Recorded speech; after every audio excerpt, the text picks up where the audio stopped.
And the winner is Arcamed.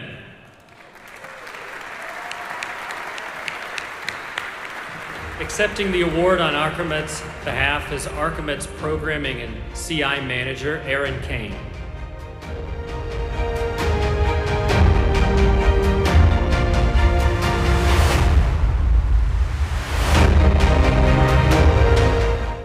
Well, this is amazing.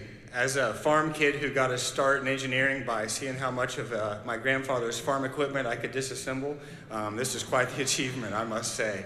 I'm extremely fortunate to work for a fantastic company and a leader who has had innovation and cutting edge technology in mind for several years now.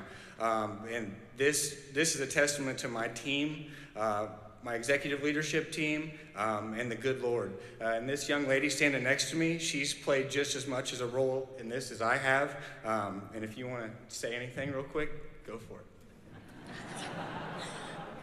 I just want to thank Indiana for the opportunity for a woman to find her way in manufacturing. I was a kid out of college who didn't know which side of an Allen wrench to hold, and through his mentorship and the dedication of our leadership teams, they gave us the tools and the mechanisms to really integrate technology and raise our workforce and integrate those types of autonomous processes. So thank you.